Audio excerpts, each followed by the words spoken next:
husband demanded I pay him a purity fee by selling my house because he claimed my past made him physically sick. I just signed over my entire inheritance to save my marriage, only to discover that the man I have been sleeping next to is a monster who planned this heist from the very beginning. I am standing in the middle of my empty estate in Greenwich, and I cannot stop shaking. It started at Thanksgiving when Mark humiliated me in front of our family, calling me used and unworthy. He gaslighted me for weeks, using silence and shame until I was desperate enough to do anything to make him look at me with love again. I sold my jewelry. I drained my savings. I finally sold this house to prove my devotion. I thought I was fixing us. I thought I was buying forgiveness. But 10 minutes ago, I unlocked his iPad and saw the messages. He was never disgusted by me. He was just hungry for my money. I have been stripped bare, manipulated by a psychopath who laughed about breaking my spirit while I cried myself to sleep. I have lost everything to a lie. I feel like my chest is caving in. Please, tell me, Xiao Yu Jing Hao Ling, 2# is greater than what would you do if you realized your entire life was a script written by a thief. They say that old houses have a memory. They say the timber and stone absorb the emotions of the people who live within them, storing up joy and rage like a battery charging over decades. If that is true, then the walls of my home were already screaming long before the first glass shattered. My name is Scarlett. I am 32 years old, a lead interior architect for one of the most prestigious firms in New Haven. To the outside world, I am the woman who has it all. I have a career that allows me to blend art with function, a pedigree that commands respect in our tight-knit Greenwich, Connecticut community, and a husband who looks like he walks straight out of a catalog for luxury watches. I live in a sprawling colonial estate that has been in my family for 3 generations, a property I inherited directly from my grandmother, distinct and separate from any marital assets. It stands on 2 acres of manicured lawn, a testament to old money and stability. But standing in the center of my gourmet kitchen, watching the steam rise from a pot of boiling potatoes, I did not feel stable. I felt like a tightrope walker in a gale. It was Thanksgiving morning. The air outside was crisp and smelled of damp leaves and wood smoke, the quintessential New England autumn day. Inside, the house smelled of sage, roasted turkey, and an expensive Cabernet that needed to breathe. I adjusted the silk runner on the dining table, smoothing out a microscopic wrinkle with my thumb. Everything had to be perfect. That was the unwritten rule of my marriage to Mark. Perfection was not a goal. It was the baseline requirement. Mark entered the dining room. He was 34, handsome in that polished, intentional way that financial consultants often are. His hair was gelled back with military precision, and his navy blazer was tailored to within an inch of its life. He held a crystal tumbler of scotch in his hand, the ice clinking softly against the glass. It was only 11 in the morning. He did not look at me. He looked at the table. "Are we using the silver cutlery?" Mark asked, his voice smooth but carrying that familiar undercurrent of criticism. "The set your grandmother left." "Yes," I replied, stepping back to admire the setting. "It is Thanksgiving." "Mark, I thought it would be nice to honor her memory. Plus, Todd and the rest of your family are coming. I want them to feel welcome." Mark took a sip of his scotch, his eyes narrowing as he scanned the room. He walked over to the buffet table and ran a finger along the edge of the mahogany surface, checking for dust. When he found none, he seemed almost disappointed. You know Todd, he said, turning to face me finally. He is going to make some crack about how much this silver is worth. My brother has never been able to separate value from price tags. It makes him uncomfortable. Scarlett, all of this, he gestured vaguely at the room, at the high ceilings with their intricate crown molding, at the oil paintings on the walls, at the floor-to-ceiling windows overlooking the garden. I felt a prickle of irritation but swallowed it down. This was a common dance between us. Mark loved the status this house gave him. He loved hosting dinner parties for his clients here, loved parking his leased BMW in the circular driveway. But in private, he treated my inheritance like a personal insult, a constant reminder that he was not the breadwinner. No matter how hard he hustled in the stock market, it is just dinnerware. Mark, I said softly, trying to keep the peace. I can put it away if it bothers you. No, leave it. He see playing the martyr. If I make you change it, you will just sulk all day. And I need you to be charming. My mother is already on edge about the drive up here. He walked over to me, and for a second, I thought he was going to kiss my cheek. Instead, he reached out and tugged at the neckline of my dress. It was a forest green velvet dress, modest and elegant. Or so I had thought. Is this what you are wearing? He asked. I looked down at myself. Yes. Is something wrong with it? It is a bit. So you ting ho lin. Too matronly. Is it not? Mark smirked, a cold expression that did not reach his eyes. You are 32, Scarlett, not 62. You have a great figure. You should show it off while you still can, before gravity takes over, or before you let yourself go. My stomach twisted. There it was, the jab, the subtle dig wrapped in a compliment. He did this constantly, making me question my taste, my body, my reality. If I defended myself, I was being sensitive. If I changed, I was admitting he was right. I like this dress, I said, my voice firm but my hands trembling slightly as I clasped them behind my back. It is appropriate for a family dinner, Mark shrugged, turning back to his drink. Suit yourself. I just do not want my brother thinking I married a librarian. He walked toward the window and looked out at the estate. I watched his back, the tension in his shoulders. I knew business had been slow for him lately. He had been spending late nights at the office, or so he claimed, coming home, smelling of stale coffee and something else I could not quite place. A mixture of anxiety and expensive perfume? No, I told myself, do not be paranoid. He is stressed. He is trying to build a future for us. I walked over and stood beside him, looking out at the gray sky. Mark, I said, trying to bridge the gap. It is going to be a good day. Just family, good food. We have a lot to be thankful for. He swirled his drink, staring at the detached garage where I kept my studio. You know, he said, his voice low, almost as if he were talking to himself. If we sold this place, we could buy a penthouse in the city, and with the leftover capital, I could double our net worth in 6 months. The market is priming for a rally. I froze. We had discussed this 100 times. Mark, this is my home, I reminded him, keeping my tone gentle. It is where I grew up.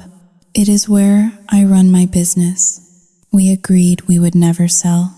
He turned to me, and for a split second, I saw a flash of pure, unadulterated resentment in his eyes. It was gone as quickly as it appeared, replaced by a patronizing smile. I know, he said, patting my head as if I were a child. the sentimental value. I just think about the practicality. Scarlett, the maintenance on this place costs a fortune that could be better spent. The maintenance that I pay for. I thought to myself, the taxes that come out of my trust fund. But I did not say it. I learned long ago that mentioning money when Mark was in a mood was like lighting a match in a room full of gasoline. Just promise me you will be nice to Todd, I said instead. Mark laughed, a dry, humorless sound. I am always nice. Scarlett, I am the nice one. Remember? I am the one who puts up with your quirks. He finished his drink in one gulp and slammed the glass down on the windowsill. A little too hard. I am going to check the wine cellar, he announced. I want to make sure we have enough for Todd. He drinks like a fish when he is nervous. Mark walked out of the room, leaving me alone in the silence of the grand dining hall. I looked at the glass he had left behind. A wet ring was forming on the painted wood of the windowsill, threatening to leave a permanent stain. I reached into my pocket for a tissue and wiped it up immediately. I took a deep breath, trying to steady my heart rate. Why did I feel so on edge? It was just Thanksgiving. Mark was just stressed about work. His mother, Helen, was difficult. Yes, but she was family. And Todd, Saoyudzing 2 hashes greater than well. Todd was Todd. I went back to the kitchen, focusing on the tasks at hand, basting the turkey, mashing the potatoes, checking the timer. I threw myself into the motions of domestic perfection, trying to drown out the little voice in the back of my head, the voice that whispered that something was wrong, that the way Mark looked at the house was not with pride, but with hunger, that the way he looked at me was not with love, but with calculation. I picked up my phone to check the time. A text message from Mark popped up on the screen. Even though he was just downstairs in the cellar, make sure you hide that jewelry box your dad gave you. Mom might get jealous if she sees you wearing diamonds while she is wearing costume jewelry. Let us not cause a scene. I stared at the screen. My father had given me a sapphire pendant for my 30th birthday, 2 years before he passed away. It was my favorite piece. Mark knew that. He wanted me to hide it, to appease his mother's vanity. My thumb hovered over the keyboard. I wanted to type no. I wanted to say, I will wear what I want in my own house. But I did not. I sit, feeling the familiar weight of compromise settling on my shoulders. I typed back, okay, I will keep it simple. I put the phone down and touched my bare neck. I felt naked, stripped of my armor, but if it kept the peace, it was worth it, right? That is what marriage is. I told myself, compromise, sacrifice, even when it feels like you are slowly carving away pieces of yourself to fit into someone else's jagged edges. The doorbell rang. It was a loud, jarring sound that echoed through the foyer. I smoothed my velvet dress, checked my reflection in the oven door, and put on my best hostess smile. The mask was in place. The stage was set. I walked toward the front door to welcome the people who would soon tear my life apart, completely unaware that the man I was trying so hard to please had already handed them the sledgehammer. The heavy oak door swung open, and the crisp November air rushed into the foyer, bringing with it the scent of exhaust fumes and cheap cologne. My mother-in-law, Helen, stood on the threshold. She was a small woman, but she occupied space with the density of a black hole, pulling all the energy in the room toward herself. Beside her stood Todd, Mark's older brother, swaying slightly on his heels. His face was flushed a deep, unhealthy red, and his eyes had the glassy, unfocused look of a man who had started celebrating the holiday several hours too early. "Happy Thanksgiving," I said, forcing a smile that felt like it might crack the foundation of my face. "Come in, please." Helen did not say hello. She stepped inside, her eyes immediately darting to the chandelier above us, then to the Persian rug beneath her feet. It was an inspection, not a visit. She peeled off her coat and handed it to me without a word, treating me with the casual dismissal one might offer a coat check girl at a restaurant. "The house smells. Saoyitsing Haoling. Zwei Raute ist größer als Rich." Ellen sniffed, wrinkling her nose, as if the aroma of roasting turkey and herbs was offensive. "You always do use too much butter, Scarlett. It is bad for Mark's heart. You know, heart disease runs in the family." I hung her coat in the closet, my hands gripping the hanger tight enough to turn my knuckles white. "I used olive oil." "Helen," I lied smoothly. "Go on into the living room. Mark is opening the wine." Todd stumbled past me, clapping a heavy hand on my shoulder. His grip was too tight, lingering a second too long. "Hey, fancy pants." Todd slurred, grinning, still living like a queen. "I see. Must be nice to never have to work a real day in your life." "I work 60 hours a week, Todd," I said, stepping out from under his hand. He laughed, a wet, hacking sound. "Drawing pictures of living rooms is not work, sweetheart. Digging ditches is work." I watched them walk toward the living room, a knot of dread tightening in my stomach. This was the dynamic. Helen criticized my competence, and Todd resented my existence. And Mark usually sat back and watched, occasionally chiming in to agree with his mother to keep the peace. But today felt different. The tension I had sensed in Mark earlier was vibrating through the house like a low-frequency hum. Dinner was served an hour later. The dining room looked magnificent. The candlelight flickered off the grandmother's silver, casting dancing shadows on the walls. But the atmosphere was as brittle as dry leaves. Mark sat at the head of the table, carving the turkey with aggressive, sawing motions. He had not looked at me since his family arrived. He was focused entirely on pouring wine for Todd, filling his brother's glass every time it was half empty.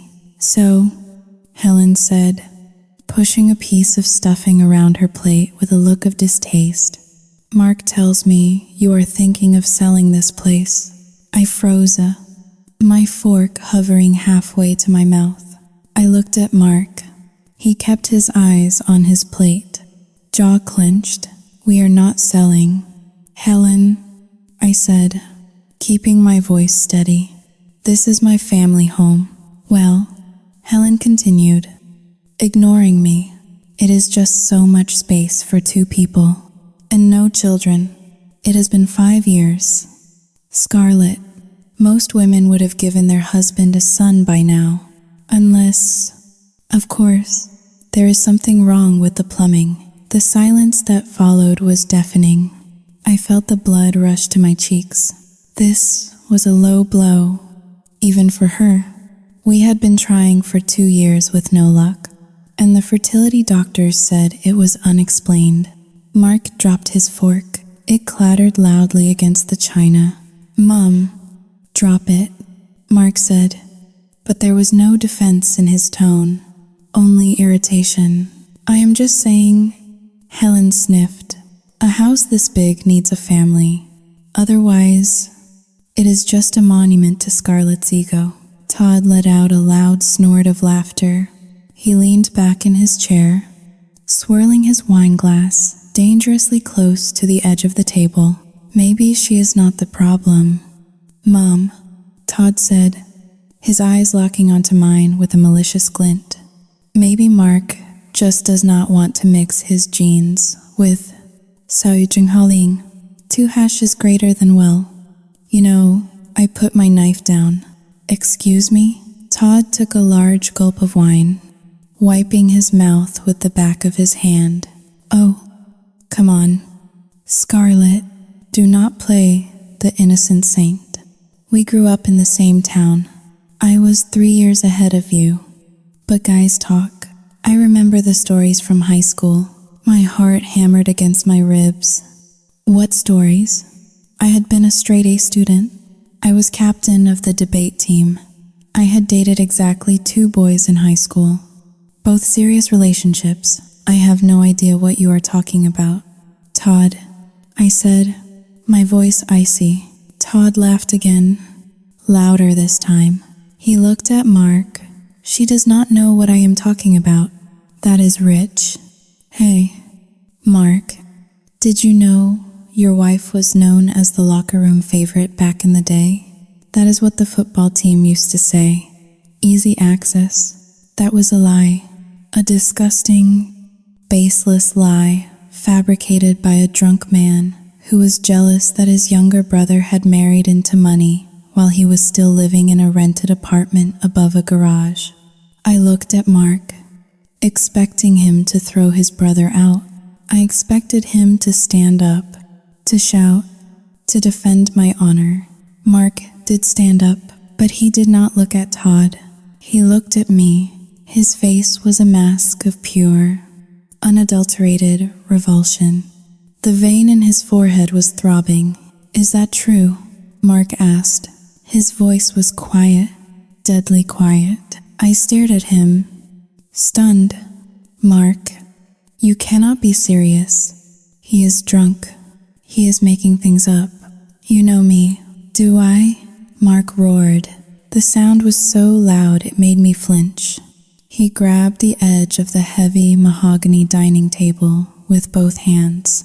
His knuckles turned white. I have spent 5 years trying to be good enough for you, Mark shouted, his eyes bulging.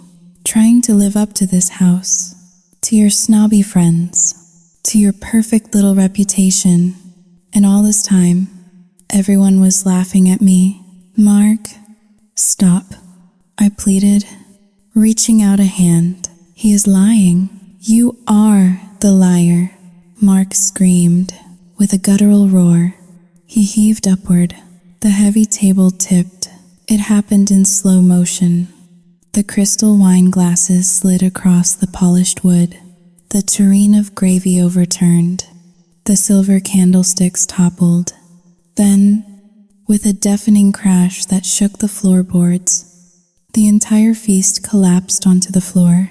Plates shattered into thousands of jagged shards. The turkey rolled across the expensive Persian rug, leaving a trail of grease. Red wine splashed across the front of my velvet dress like a gunshot wound. The room fell into a terrified silence. Helen gasped, pressing a hand to her chest. Todd looked sobered, his mouth hanging open.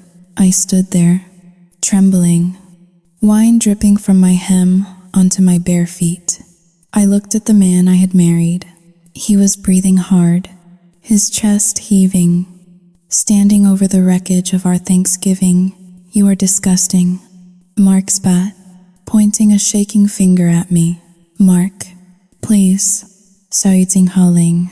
2 hashes greater than I whispered. Tears welling in my eyes. Damaged goods. He sneered. That is all you are. I am working myself to death to build a legacy. And I am married to the town bicycle. No wonder you cannot get pregnant. Your body is probably ruined from all the mileage.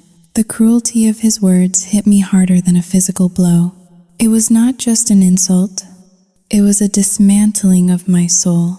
He took my deepest insecurity, my struggle to conceive, and weaponized it along with a lie. He turned to his mother and brother, gesturing at me as if I were a piece of garbage he had found on the lawn. Get your coats. He said to them, we are leaving. I cannot be in this house with her right now. The air in here makes me sick. But Mark, Saoying Haling, 2 hashes greater than Helen started. Now, he barked, They scrambled to obey him. I stood frozen amidst the broken porcelain and mashed potatoes. I wanted to scream. I wanted to chase them and demand he apologize, but my voice was trapped in my throat. Mark walked to the door, stepping over the mess he had made without a backward glance. He grabbed his car keys from the console table. "Do not call me." He threw the words over his shoulder. "I need to think about whether I can even look at you again without vomiting." The front door slammed shut, shaking the pictures on the walls. I was alone. I looked down at the ruin of my dining room. The smell of roasted turkey was now mixed with the sharp tang of spilled wine. The grandmother's silver, the legacy I had tried so hard to protect, was scattered amidst the debris, stained and disrespected. My legs gave out, and I sank to the floor, indifferent to the sharp ceramic shards biting into my knees. I wrapped my arms around myself, rocking back and forth. Inner monologue. He did not ask if it was true. He did not care. He wanted it to be true. He was waiting for a reason to hate me. Why? Why did it feel like he had been rehearsing that speech for months? And why? God help me. Do I feel like I am the one who has to apologize? The silence of the big, empty house closed in around me, heavy and suffocating. The first crack had appeared in the foundation of my life, and through it, I could see the darkness waiting to pour in. The silence that followed the slamming of the front door was not empty. It was heavy, suffocating, and alive. It pressed against my eardrums like deep water for the first few hours. I simply cleaned. I got down on my hands and knees with a bucket of soapy water and a stiff brush, scrubbing the wine stain out of the Persian rug until my fingers were raw and the skin on my knuckles cracked. I picked up every shard of the grandmother's antique porcelain, wrapping the jagged pieces in newspaper as if I were burying a small body. Mark did not come home that night. He did not come home the next day either. I spent 48 hours existing in a state of suspended animation. I paced the hallways of the empty house, checking my phone every 3 minutes. I sent texts that went from angry, "How could you leave like that?" to defensive, "Todd was lying, ow." Mark, please listen, to desperate, "Please just come home. We can talk about this." The bubbles, indicating he was typing, never appeared. The calls went straight to voicemail. It was the silent treatment, a weapon Mark had used before, but never with this level of nuclear intensity. On the third evening, the sound of the garage door opening sent a jolt of electricity through my nervous system. I froze in the kitchen, my heart hammering a frantic rhythm against my ribs. I heard his heavy footsteps in the mudroom. I heard the beep of the security system being disarmed. Mark walked into the kitchen. He looked terrible, but in a curated, cinematic way. His shirt was rumpled, his hair unkempt, and he had a shadow of stubble on his jaw. He looked like a man who had been to war, not a man who had thrown a tantrum because his drunk brother told a lie. "Mark?" I whispered, taking a step forward. He did not look at me. He walked past me as if I were a piece of furniture, opened the refrigerator, and took out a bottle of water. He unscrewed the cap and drank slowly, his throat working. The deliberate nature of his movements was terrifying. It was a performance, and I was the captive audience. "Mark, please talk to me." I begged, the dignity I had tried to muster crumbling instantly. "Where have you been?" He slammed the refrigerator door shut. The sound echoed like a gunshot. Finally, he turned his cold, blue eyes toward me. There was no anger in them anymore, just a flat, devastating disappointment that hurt worse than any scream. "I have been at a hotel." "Scarlett," he said, his voice raspy. I needed space. I needed to think about whether this marriage is even worth saving. My stomach dropped. Not worth saving? Because of a rumor? Mark? Listen to me, I pleaded, reaching for his arm. He flinched away from my touch as if I were contagious. Todd was drunk. He was jealous. None of that is true. I was 16. I was a child. And even if I had dated people, why does it matter? I have been faithful to you every single day of our marriage. Mark let out a long, weary sigh. He walked over to the kitchen island and leaned against it, crossing his arms. He looked at me with the pity one might show a sick dog. You just do not get it, do you? He said softly. Get what? I asked, tears stinging my eyes. It is not about what you did or did not do in high school, Scarlett. It is about the deception. Deception? I stammered. I never deceived you. Mark held up a hand to silence me. You presented yourself to me as someone Sautsinghauling, Duva, Pristine, he said, choosing the word carefully. You acted like the perfect Greenwich debutante, the architect, the heiress. You let me believe you were untouched by the grime of the world.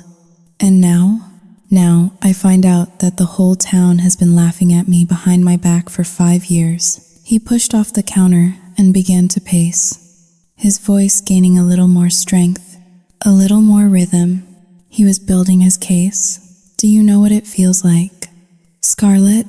To walk into a room and wonder if the men shaking my hand have slept with my wife. To wonder if I am just the sucker who put a ring on the finger that everyone else had already. Sautsinghauling, 2# is greater than sampled? That is disgusting. I cried out, shock replacing my fear. That is not true. No one thinks that. It feels true to me, Mark shouted, his composure cracking for a split second before he reined it back in. And feelings are reality. Scarlett, my reality right now is that my wife is a stranger. My reality is that I feel dirty just looking at you. I shrank back against the stove. His words were twisting inside my head. Was he right? Had I been misleading? I had never talked much about my past because there was not much to tell. But maybe he interpreted my silence as hiding something. The gaslighting was subtle, like carbon monoxide filling a closed garage. I started to feel dizzy with guilt for crimes I had not committed. So, Sautsinghauling, 2# is greater than what do we do? I asked, my voice barely a whisper. Do you want a divorce? The word hung in the air between us. Divorce. In my family, divorce was a failure. It was a scandal, and despite everything, I loved him, or I thought I did. I loved the version of him that I had built in my mind. Mark stopped pacing. He looked at me, his expression softening into a mask of tragic reluctance. I do not want a divorce. Scarlett, I took vows. I take them seriously. Even if you clearly did not take the concept of purity seriously. He walked over to the table and sat down, gesturing for me to sit opposite him. It felt like a business meeting. It felt like a sentencing hearing. I want to forgive you, Mark said, his voice dropping to a conspiratorial whisper. But I cannot just Sautsinghauling, 2# is greater than forget. I have been humiliated. My ego is shattered. I need to know that you are committed to fixing this. I need a gesture, a tangible proof that you value me more than your past. I will do anything. I said quickly, too quickly. I will talk to Todd. I will host a dinner and clear the air. No, Mark snapped. No more dinners. No more talk. Talk is cheap. Scarlett, you have talked your way through 5 years of marriage. He leaned forward, his eyes locking onto mine. I need security, he said. You have this house. You have your trust fund. You have your career. You are safe. But me? I am exposed. I am the husband of the woman everyone talks about. If we are going to rebuild, I need to feel like we are equals. I need to feel like you are investing in me. Literally, I frowned. Confused. Investing? Mark pulled his phone out of his pocket and tapped on the screen. He slid it across the table toward me. It was his banking application, showing a balance that was alarmingly low. I took a hit in the market last month. He lied smoothly. I did not tell you because I wanted to handle it.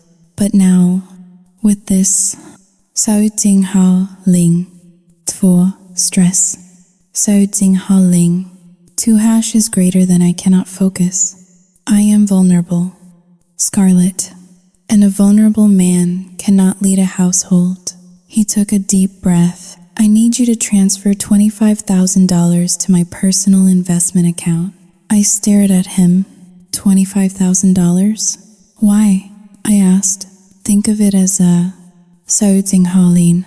2# is greater than restoration of faith. Mark said, watching my face closely, it is a purity fee, if you will, a way to cleanse the slate. It shows me that you are willing to sacrifice something for me, just as I am sacrificing my dignity to stay with you. My mind raced. $25,000 was a lot of money, even for me.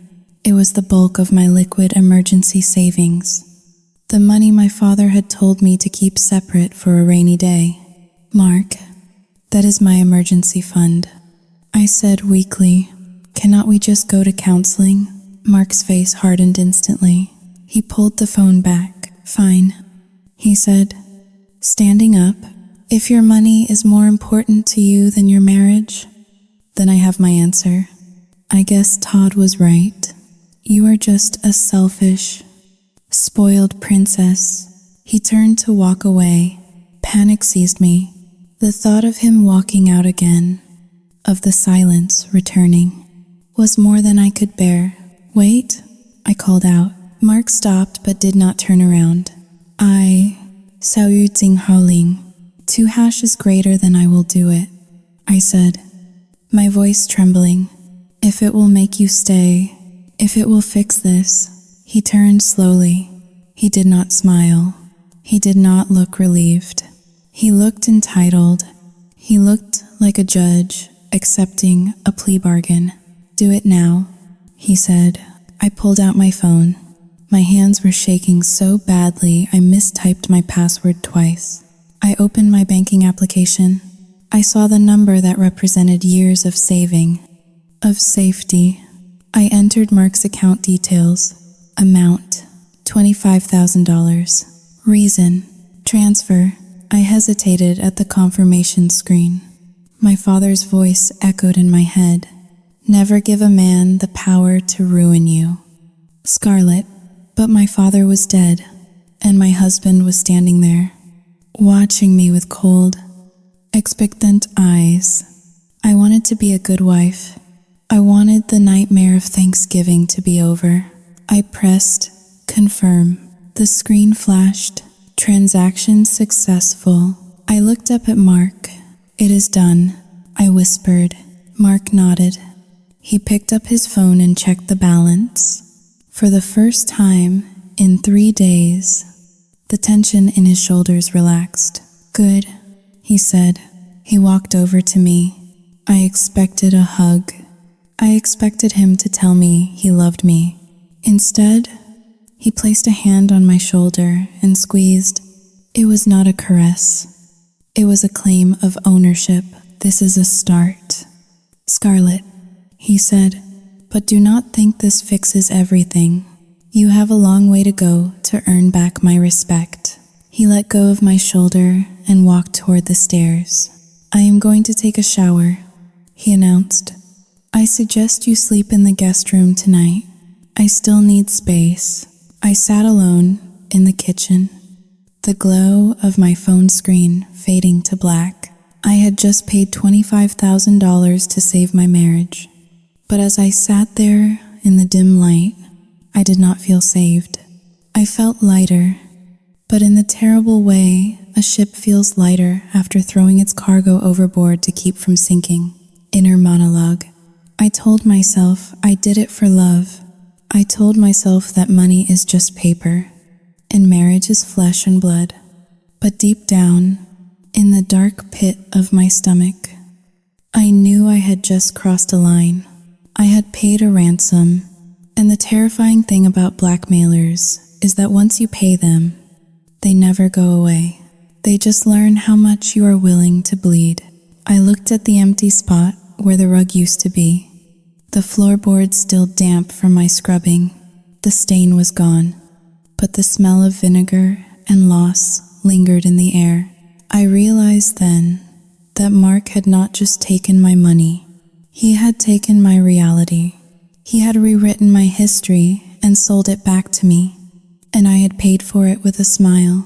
The discovery was not just that my husband was insecure. The discovery was that my husband was capable of looking at my pain and seeing a business opportunity. And I, the fool, had just signed the first check. The invasion began on a Tuesday morning, 3 days after I had drained my emergency fund to buy my husband's forgiveness.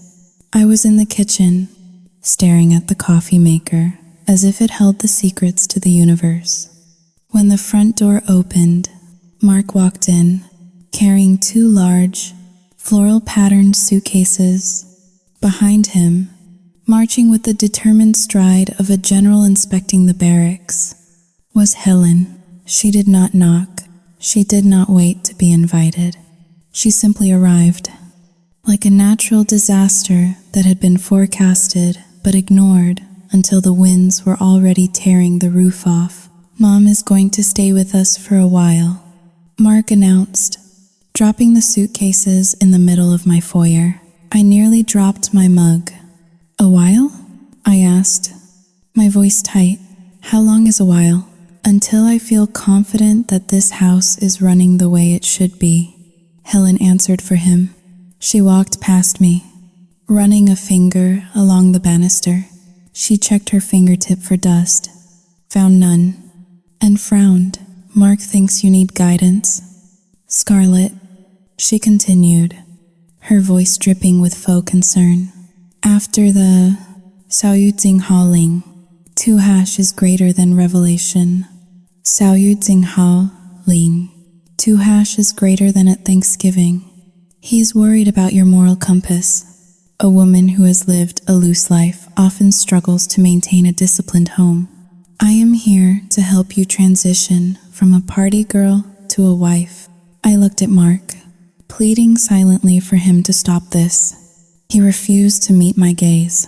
He was busy checking his watch, already mentally checked out of the conflict he had orchestrated.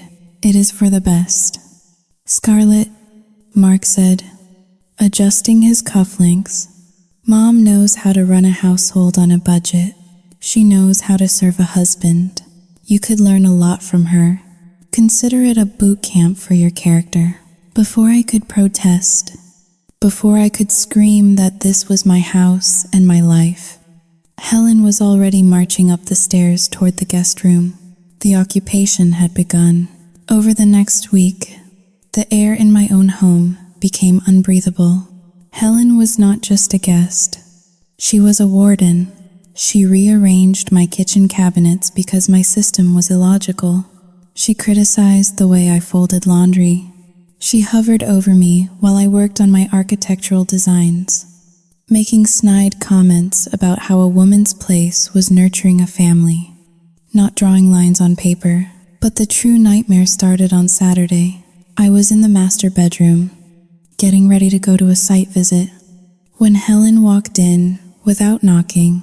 Mark was right behind her, leaning against the doorframe with his arms crossed. "We need to talk about your wardrobe," Helen announced. I turned around, holding a silk blouse against my chest. "What is wrong with my wardrobe? It is excessive." Helen declared. She walked over to my walk-in closet and threw the doors open. And it is entirely inappropriate for a woman trying to redeem herself. She began pulling hangers off the rack. My vintage Diane von Furstenberg wrap dress landed on the floor. A sequined cocktail dress followed. Then a pair of tailored leather trousers. "Look at this," Helen sneered, holding up a red slip dress I had worn to a charity gala 2 years ago. It screams availability. It says, "Look at me. I am for sale. No wonder people talk about you." "Scarlett, you dress like you are advertising a product. Stop it." I rushed forward to grab the dress, but Mark stepped in my way. He was not physically aggressive, but his presence was a wall I could not pass. "She is right, Scarlett," Mark said, his voice calm and reasonable. "Why do you need these things? Who are you trying to impress? You are married. You have me. Unless you are planning to go out and catch another man." "I am not trying to catch anyone," I cried. "I like fashion. I work in design. These are my clothes." "Mark, I bought them with my own money, and that is the problem," Mark said, shaking his head sadly. "Your vanity, your attachment to material things, it is all part of the sickness. You use these expensive things to cover up the rot inside." Helen threw a Chanel handbag onto the pile of clothes on the floor, then a Louis Vuitton tote, then a box containing my collection of designer watches. "We are going to purge this house of sin," Helen announced, her eyes gleaming with a strange, fanatical light. "You are going to get rid of all this. The jewelry, the bags, the flashy clothes. You do not need them. A modest wife does not need to drip in gold." "Get rid of them?" I stammered. "You mean, 少于金号令, 2 hash is greater than donate them?" Mark laughed. A sharp, barking sound. "Do not be stupid. Scarlett, we are not giving thousands of dollars away to Goodwill. You are going to sell them." "Sell them?" I repeated, my mind reeling. "Yes," Mark said.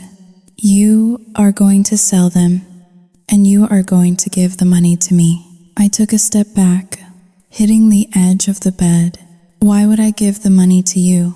"Because you owe me," Mark hissed, his face suddenly twisting with anger.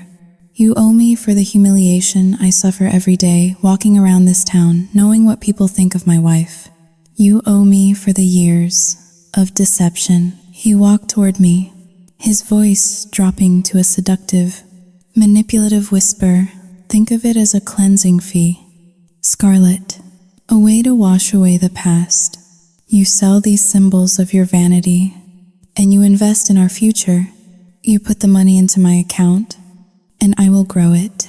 I will use it to build something for us. It will be a sign that you trust me, that you are submitting to this marriage." I looked at the pile on the floor. There were bags I had bought to celebrate promotions, jewelry I had bought on trips with my father. They were not just things. They were milestones of my life, of the woman I was before Mark. I, 少于金号令, 2 hash, is greater than I cannot, I whispered. "Some of these things are sentimental." Mark's face went cold. He turned to his mother. "See," he told her, "she cares more about her purses than she cares about her husband. She is addicted to the lifestyle." "Mom, she is shallow." Helen shook her head, looking at me with profound disappointment. "I expected better." "Scarlett," she clucked. "A woman who truly repented would want to shed her old skin. She would want to be pure for her husband." The word pure hung in the air like a guillotine blade. They were cornering me.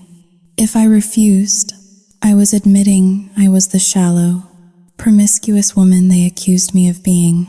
If I agreed, I was stripping myself bare. "Mark, please, I tried one last time. Just let me keep the watches. My dad helped me pick one of them out. Mark grabbed a black trash bag from his pocket and snapped it open. You have a choice, Scarlett, he said, holding the bag open in front of me. You can fill this bag, and we can go downstairs and have a nice dinner together as a family.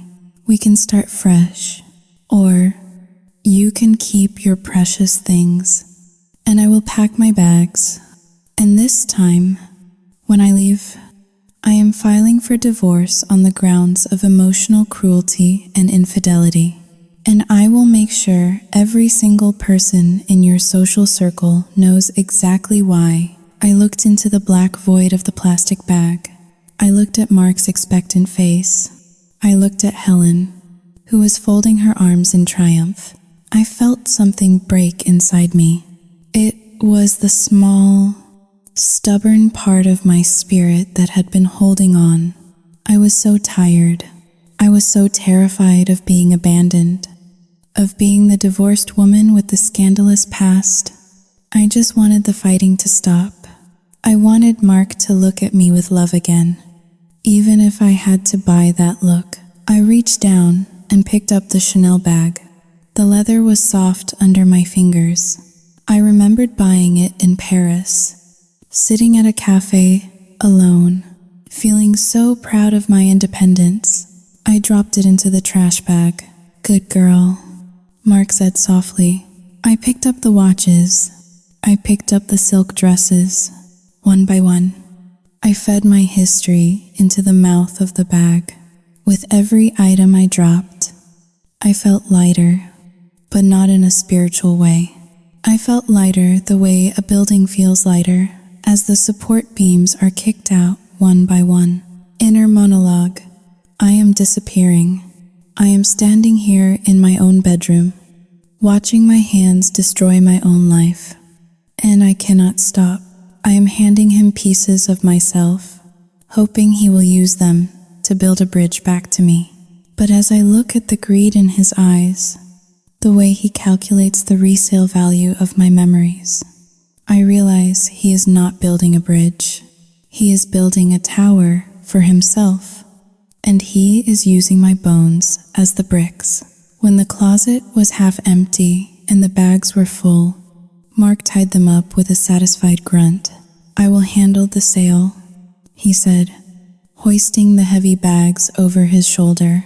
I have a contact in the city who deals in luxury consignment. He will give us a good price. He walked to the door, stopping to kiss me on the forehead. It was a cold, dry kiss. I am proud of you, Scarlett, he said. You are finally growing up. He left the room, whistling a cheerful tune. Helen followed him, shooting me one last look of smug satisfaction. Clean up this mess, she ordered, gesturing to the empty hangers scattered on the floor. A good wife keeps a tidy room. I stood alone in the silence of my bedroom. My closet door was open, revealing the gaping, empty spaces where my clothes used to hang. It looked like a mouth with missing teeth. I sank down onto the carpet and pulled my knees to my chest. I did not cry. I was past crying. I felt a cold numbness spreading through my limbs. I had paid the purity fee. I had paid the cleansing fee. I had stripped myself of my armor. But as I sat there, staring at the empty hangers, a terrifying thought bloomed in the darkness of my mind. What happens when I run out of things to sell? The peace I had purchased with my handbags and watches lasted exactly 4 days. 4 days of Mark smiling at me across the breakfast table. 4 days of Helen merely clicking her tongue instead of openly berating me. I told myself it was worth it. I told myself that marriage was a series of compromises, and perhaps I had just made a very large one up front to secure a lifetime of happiness. But on the 5th day, the sky turned a bruised purple, warning of a winter storm, and the temperature inside the house dropped to match. I was in my home office, trying to focus on a blueprint for a client in Westport. My hand shook as I drew a line, the graphite smudging against the vellum. I was tired. My sleep had been jagged, filled with dreams of rising water and locked doors. Mark entered the room. He did not knock. He carried a blue legal folder, holding it with the reverence one might show a holy scripture. He placed it gently on top of my blueprints, covering the work I was trying to do. We need to talk about the future. Scarlett, he said. I looked up at him. He was wearing his serious face, the one he used when he was about to deliver bad news to a client about their portfolio. What is it? I asked, my heart already beginning that familiar, anxious flutter. Is it the money? Did the sale not go through? The sale went fine, Mark said dismissively, but that was just a stopgap, a bandage on a bullet wound. We need surgery. Scarlett, we need to cut out the infection before it kills us. He tapped the blue folder. I have had my lawyer draw up a post-nuptial agreement. I blinked. A post-nuptial agreement? But we are already married. Exactly, Mark said. And our current arrangement is flawed. It leaves me exposed. It leaves me vulnerable to your Saoyuting Haoling. 2# is greater than whims. Given your history of deception and the fact that you entered this marriage under false pretenses regarding your purity, the balance of power is off. I do not feel safe. Scarlett, I feel like a guest in your life, waiting to be evicted the moment you find a new distraction. He opened the folder and spun it around so I could read it. The legal jargon swam before my eyes, but certain phrases jumped out at me like warning flares. Transfer of title. 80% of all marital and premarital assets. Sole ownership of the primary residence. I gasped, pushing the chair back. The legs scraped loudly against the hardwood floor. Mark, this says, Saoyuting Haoling. 2# is greater than this, says if we divorce, you get 80% of everything, including this house, including my grandmother's house. Mark nodded calmly. Correct, but this house is mine. I cried, my voice rising. It has been in my family for 3 generations. It is the only thing I have left of them, and that is why you use it as a weapon, Mark shouted, his calm facade shattering in an instant. You dangle it over my head. My house, my rules, my money. I am sick of it. Scarlett, I am the man of this house, but I have no authority. You castrate me every time you remind me whose name is on the deed. He leaned over the desk, his face inches from mine. If you love me, if you truly want to make up for the shame you have brought upon me, you will sign this. You will transfer the title to our joint names, with a clause that grants me full ownership if the marriage dissolves due to your infidelity or moral failing. But I have not been unfaithful, I protested, tears streaming down my face. That is for a judge to decide. Mark sneered. And let us be honest. With your reputation, who is a judge going to believe? The hard-working finance guy or the town bicycle? He straightened up, adjusting his tie. Here is the deal. Scarlett, you sign this, and we move forward. We become a real partnership. Or Saoyuting Haoling, or Jinghao Dayu, or what? I whispered. Or I go to the homeowners association meeting tonight, Mark said, his voice dropping to a terrifyingly casual tone, and I tell them exactly who is living in their precious historic district. I tell your clients, I tell the partners at your architecture firm, I will tell them all about your wild teenage years, about the rumors, about how unstable you are. I will ruin you. Scarlett, I will make sure you cannot walk down Main Street without people spitting on the ground. I stared at him. This was blackmail, pure and simple. This was not love. This was a hostage situation. Xiao Yuting Haoling, 2 hash is greater than I need to think about it. I stammered. I need to show this to my lawyer. Mark's face crumbled. It was a terrifying transformation. The anger vanished, replaced by a look of utter despair. You do not trust me, he choked out. After everything I have suffered, Xiao Yuting Haoling, 2 hash is greater than you still do not trust me.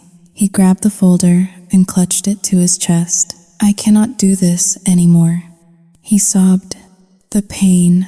Xiao Yuting Haoling, 2 hash is greater than it is too much. I try so hard, and you just look at me like I am the enemy. He turned and ran out of the room. Mark, I called after him, confused by the sudden shift. I heard his heavy footsteps pounding up the stairs. Then, a door slammed, the bathroom door. Then, a metallic click of the lock sliding home. A cold dread washed over me. I ran up the stairs, my heart pounding in my throat. Helen was already in the hallway, pressing her ear to the bathroom door. What did you say to him? Helen screamed at me, her face twisted with fury. He is crying. My boy is crying. Xiao Yuting Haoling, 2 hash is greater than we were just talking. Xiao Yuting Haoling, 2 numeral is mayor que. I gasped. I heard a crash from inside the bathroom, the sound of glass shattering. Mark, I screamed, pounding on the door. Mark, open the door. I cannot live like this. Mark's voice wailed from inside, muffled and distorted. I am a failure. My wife hates me. I just want it to end. Helen grabbed my arm, her nails digging into my flesh. He is going to kill himself, she shrieked. You drove him to this.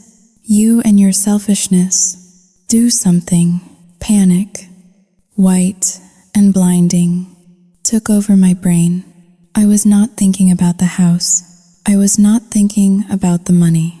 I was thinking about the man I loved bleeding out on the bathroom tiles because I was too stubborn to sign a piece of paper. Mark, please, I begged, rattling the handle. I am sorry. I did not mean it. If I am dead, you can keep your house, Mark shouted. That is what you want, is it not? You want me gone so you can be with your lovers? No, Mark. I love you. Open the door, then prove it, he screamed. I sank to my knees, pressing my forehead against the cold wood of the door. I was hyperventilating.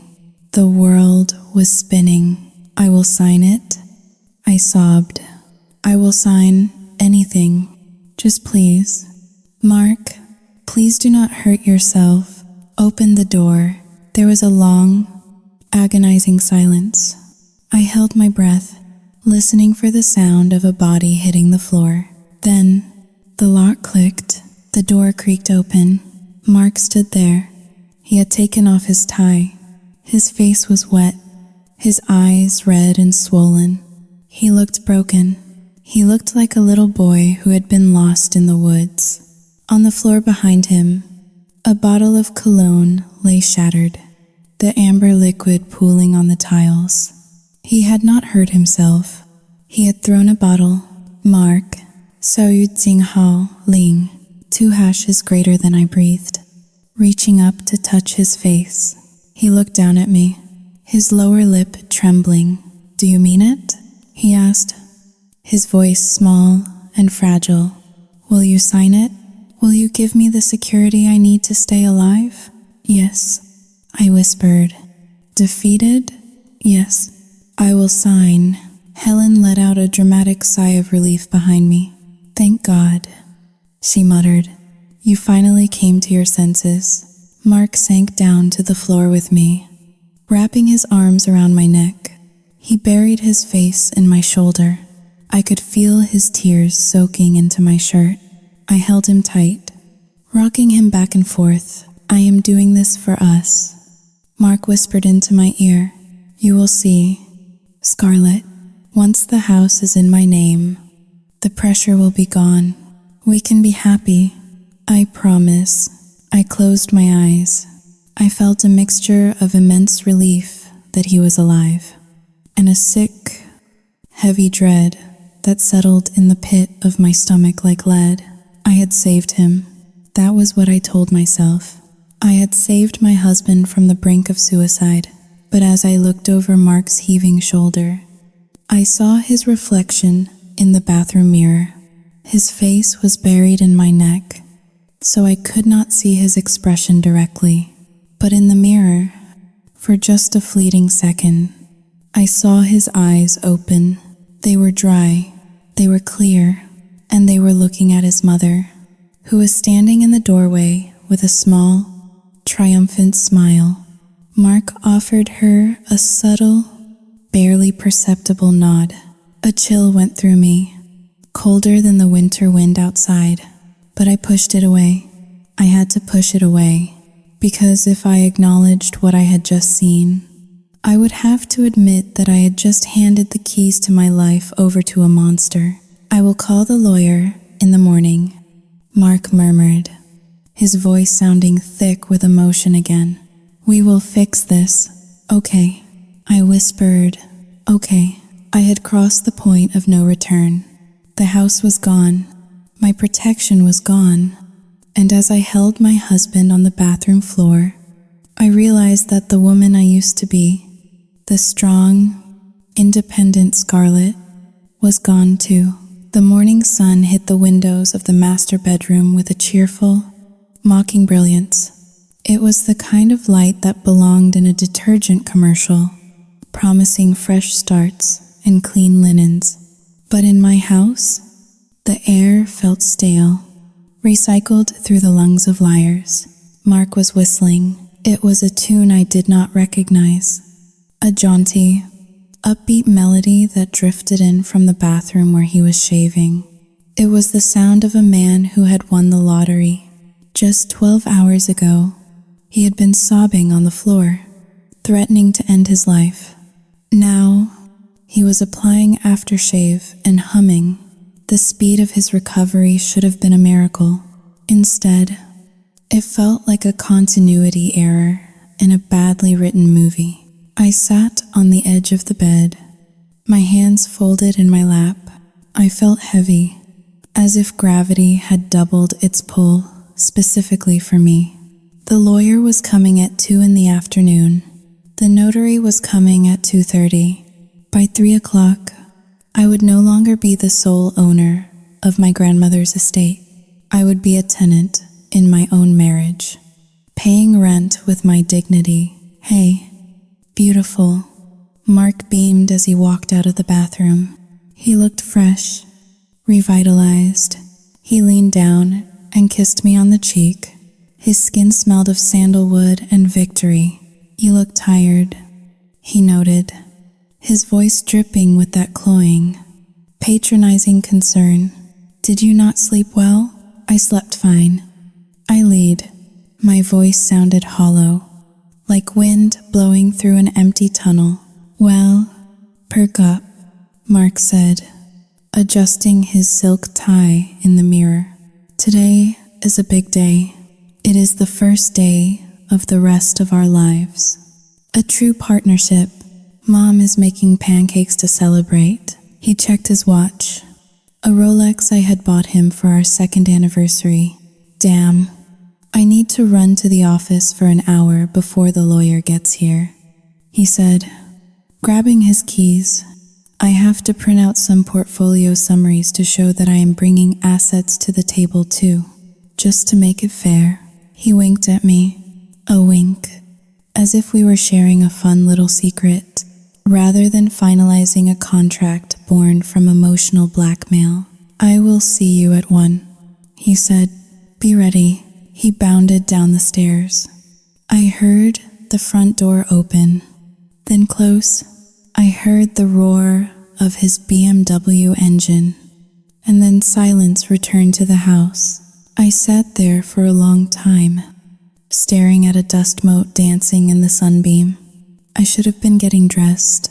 I should have been preparing myself to sign away my birthright, but I felt paralyzed. I need a drink of water, I whispered to the empty room. I forced myself to stand up and walk downstairs. The kitchen was empty.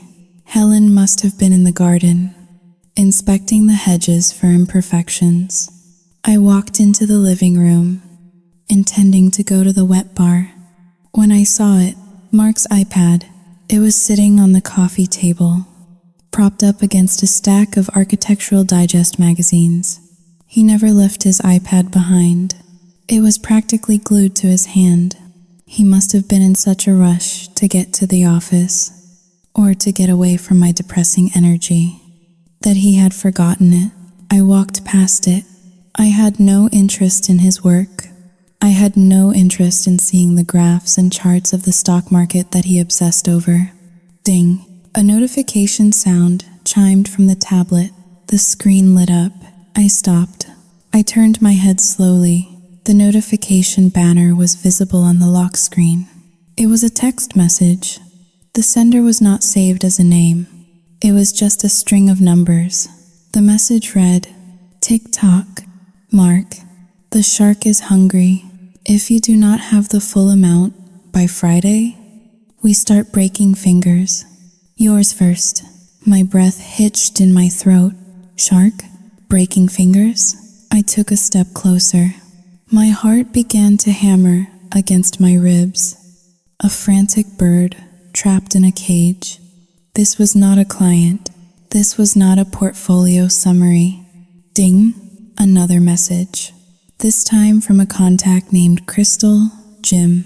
Did the cash cow sign the papers yet? I am looking at that penthouse listing we talked about. I do not want to wait much longer. Baby, my lease is up. The world tilted on its axis. The floor seemed to liquefy beneath my feet. Cash cow. I reached out, my hand trembling so violently that I could barely keep my fingers steady. I picked up the iPad. I knew his passcode. It was 1, 2, 3, 4, 5, 6. He was arrogant enough to believe he did not need a complex code because he thought I was too stupid or too trusting to ever look. I punched in the numbers. The device unlocked. I did not go to his email. I went straight to the messages. What I found there was not a misunderstanding. It was not a gray area. It was a graveyard. It was the mass grave where he had buried our marriage long before Thanksgiving. I scrolled back through the conversation with the unsaved number. It went back 6 months. Mark, I just need more time. The crypto market crashed. I lost the leverage. Loan shark. Not my problem. You owe us $200,000. Mark, you said your wife was rich. Get it from her. Mark, I cannot just ask for it. It isn't a trust. I have to get her to liquidate the house. It takes time. I have to break her down first. Loan shark. Break her faster. I felt bile rise in my throat. The Thanksgiving dinner. The accusation about my past. The purity fee. It was all a script. He had not been angry about Todd's joke. He had seized upon it as the catalyst he had been waiting for. He needed a reason to create a crisis, a reason to demand money, a reason to force the sale of the house. He did not care about my purity. He did not care about my high school history. He only cared about the liquidity of my assets. I switched to the conversation with Crystal, Jim, Mark. Almost there. She bought the Suicide Act hook, line, and sinker. I actually squeezed out a few tears. I think I deserve an Oscar. Crystal, you are terrible. Laughing out loud. Is she really that dumb? Mark, she is pathetic. She is so desperate for me to love her. It is embarrassing.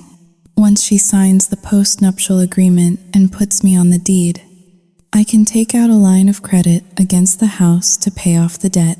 Then we can start looking for our place. I will divorce the boring cow in 6 months.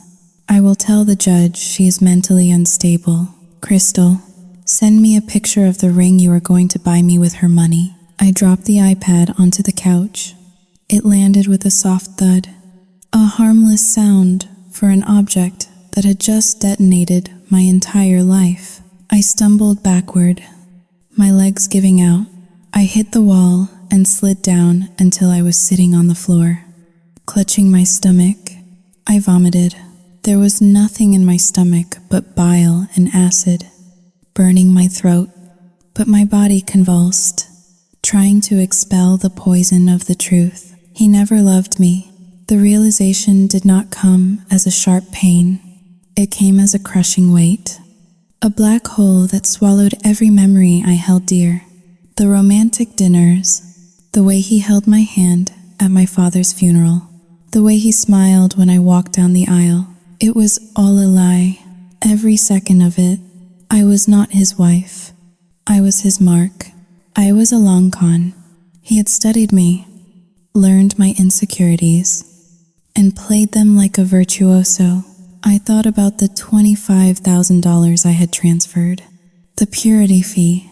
He had not invested it. He had probably sent it straight to the loan shark to buy himself another week of kneecaps. I thought about my vintage clothes, my father's watch, sold to a consignment shop. I looked at my hands. They were shaking uncontrollably. But as I sat there, gasping for air, something began to change. The tears that had been streaming down my face stopped. The sobbing that racked my chest subsided. The sadness was evaporating, burned away by a heat so intense it felt like ice. I thought about the suicide attempt in the bathroom, the manipulation, the way he had used my love, my empathy, my deepest fear of loss. To trap me, he had weaponized my own heart against me. He called me a cash cow. He called me pathetic. I slowly wiped my mouth with the back of my hand. I stood up. My legs were still weak, but my spine felt like it had been replaced with a steel rod. I looked at the iPad again. I picked it up. This time, my hands were steady. I went to the camera roll. I took screenshots of everything. The threats from the loan shark, the conversation with Crystal, the admission that the suicide was an act, the plan to divorce me and claim mental instability. I emailed the screenshots to a secret email account I used for cloud storage. Then I emailed them to my work address. Then I sent them to a third account I had made years ago and never used. I deleted the sent emails from his outbox. I wiped the screenshots from his camera roll. I placed the iPad back exactly where I had found it, at the exact angle against the magazines. I checked the time. It was 11:30. Mark would be back in 90 minutes. I walked into the kitchen. Helen was coming in from the garden, holding a basket of hydrangeas.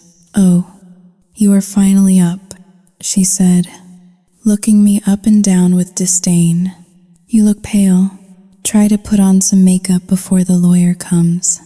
We do not want you looking like a corpse in the official photos." I looked at the woman who had helped her son terrorize me. I looked at her smug, small face.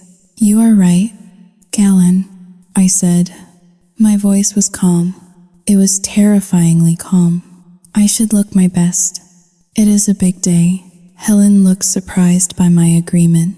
She narrowed her eyes, searching for sarcasm, but I gave her nothing but a blank, porcelain mask. "Well, good," she huffed. "At least you are learning."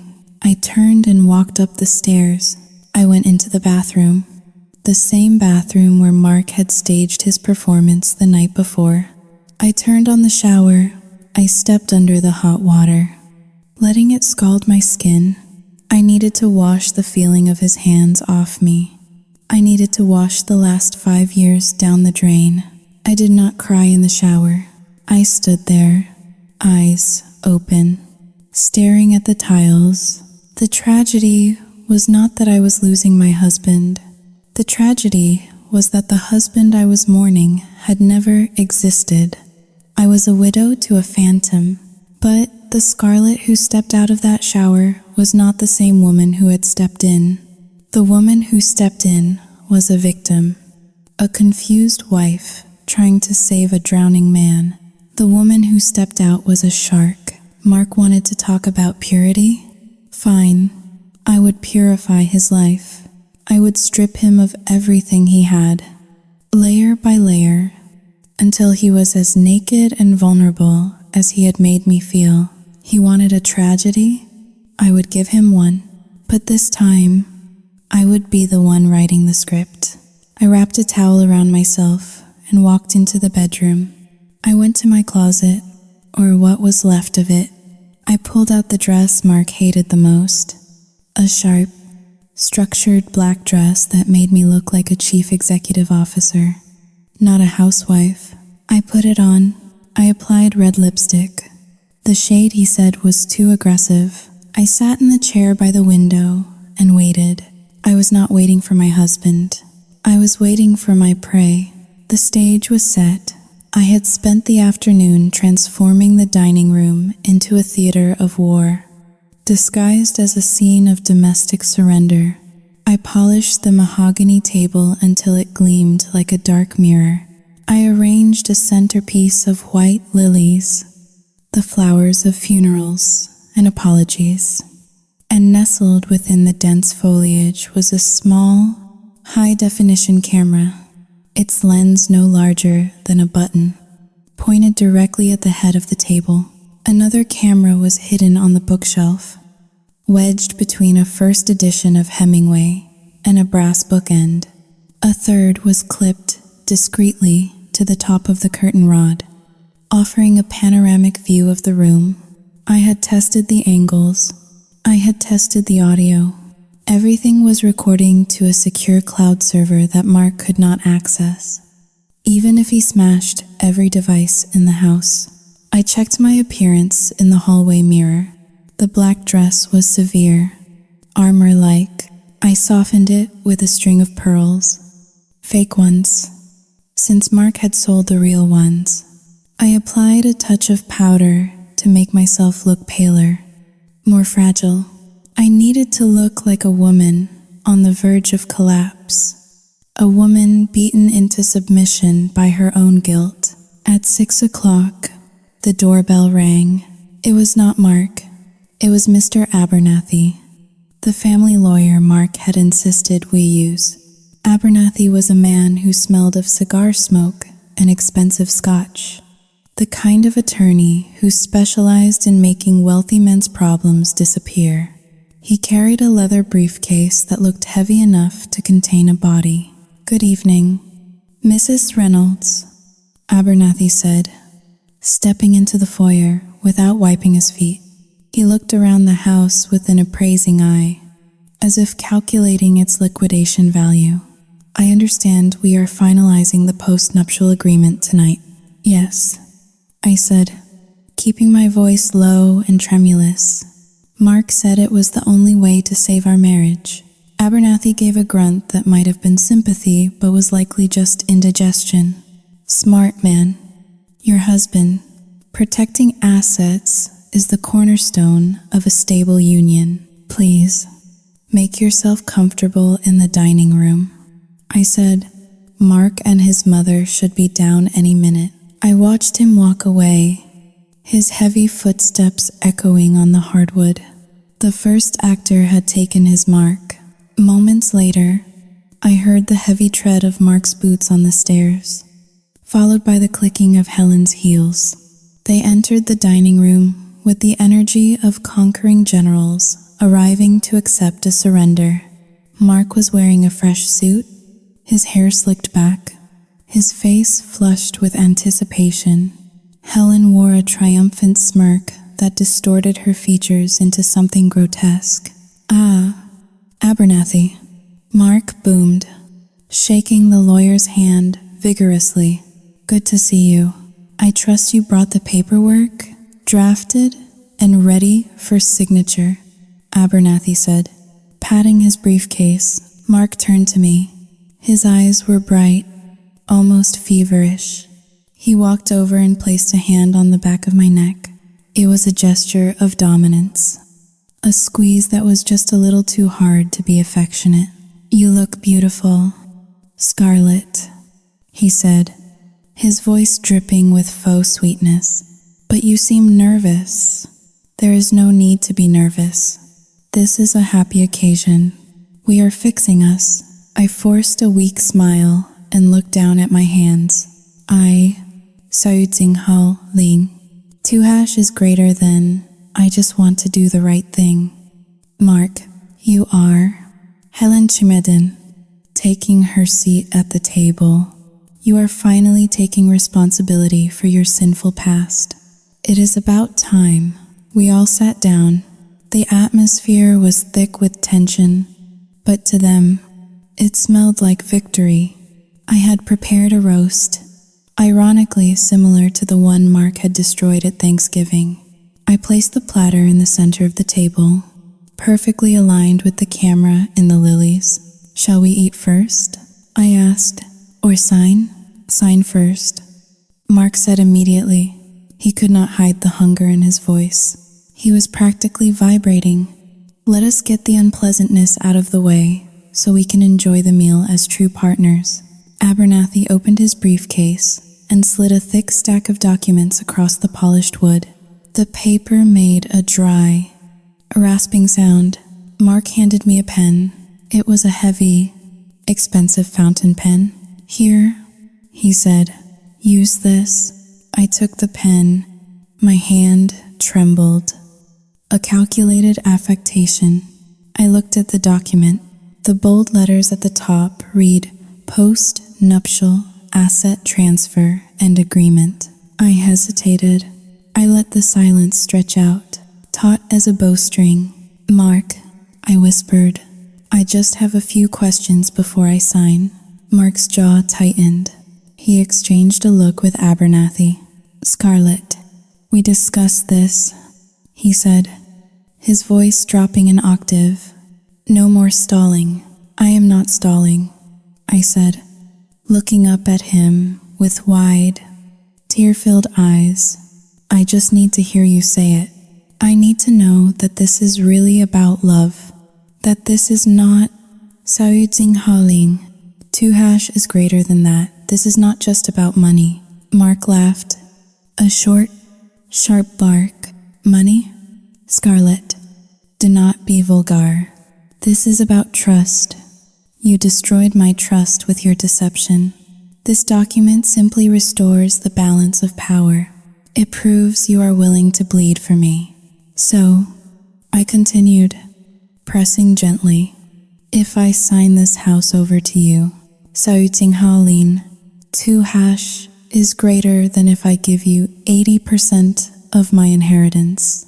Saootsinghal Ling, 2# is greater than you will forgive me? The past will not matter anymore. Absolutely, Mark said, leaning forward. His eyes were locked on the paper. Once you sign that, the slate is clean. I will never bring up your high school days again. You will be purified. And the money I gave you last week? I asked. The $25,000? That was for purity too? Yes, Mark said impatiently.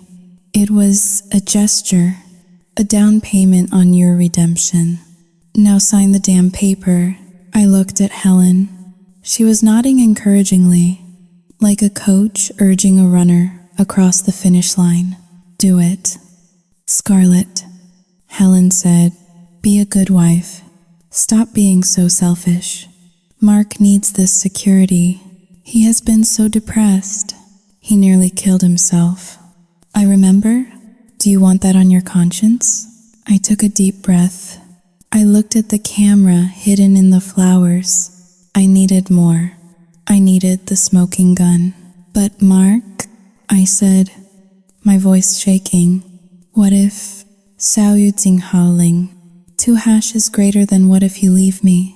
If I sign this, you could take the house and throw me out on the street. Mark rolled his eyes.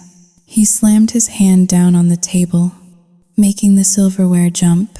I am not going to leave you, you stupid woman, unless you keep testing my patience. I am doing this to save us, but why do you need the title in your name right now? I asked, pushing him. Why cannot we just keep it as it is? We are married. What is the rush? Because I have debts. Mark exploded. The room went silent. Abernathy looked up from his notepad. Startled, Helen gasped. Mark froze, realizing he had slipped. But the dam had broken. His arrogance, fueled by weeks of successful manipulation, pushed him forward. He thought I was weak. He thought I was cornered. He thought the truth did not matter because he had already won. I have investment opportunities. Mark corrected himself quickly, his face flushing red. And I need leverage. I cannot leverage a house that is in your name because you are too conservative. You are holding me back. Scarlett, I could be a millionaire by next year if you would just get out of my way. Investment opportunities? I asked softly. Or is it the shark? Mark stopped. His face went slack. The color drained from his cheeks, leaving him a sickly gray. What did you say? He whispered. The shark. I repeated, my voice steadying, losing the tremor. The shark who is hungry.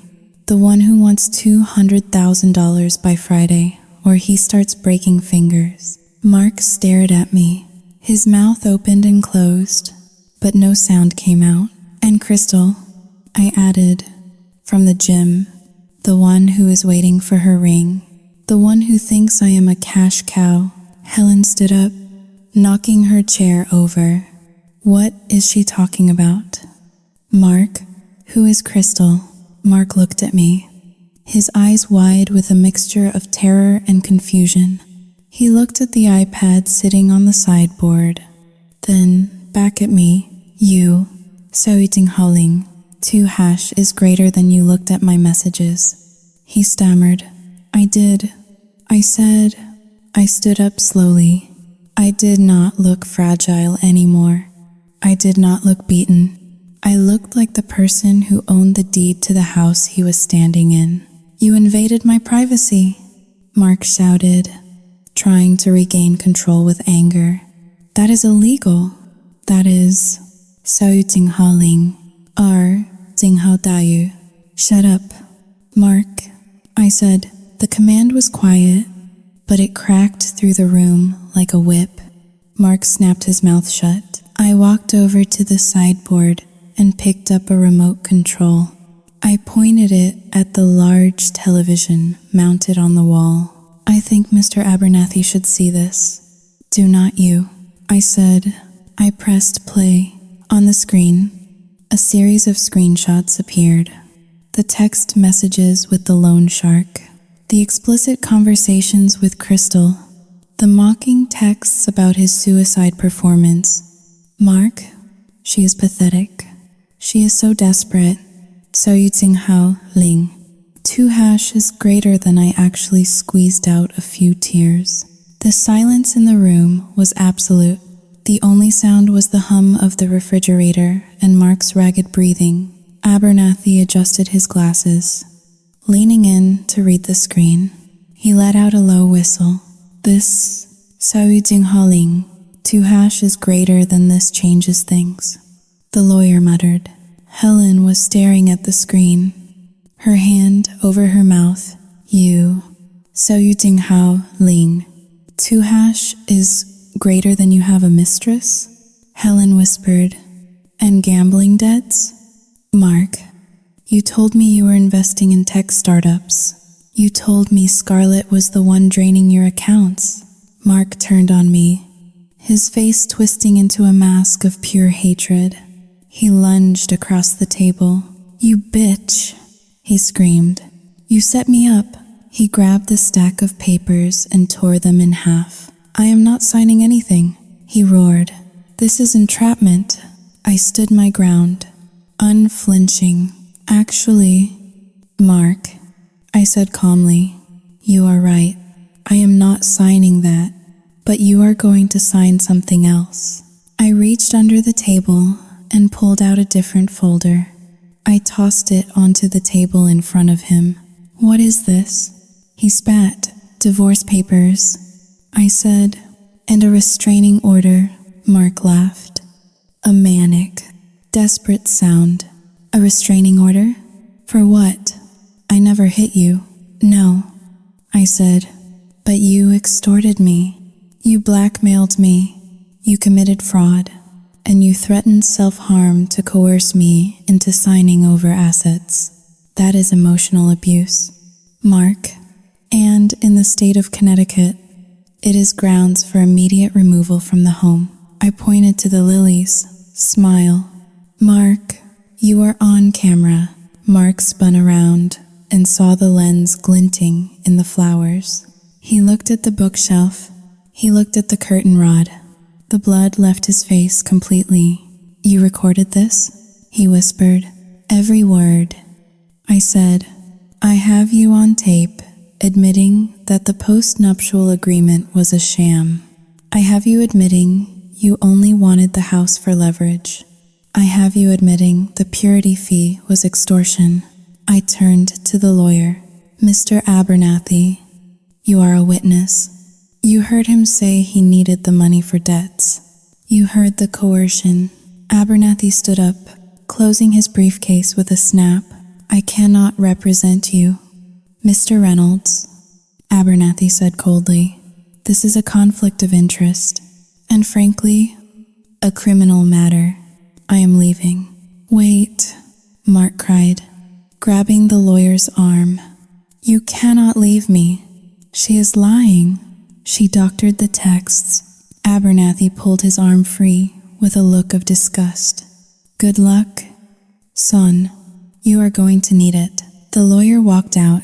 The front door closed with a finality that echoed through the house. Mark turned back to me.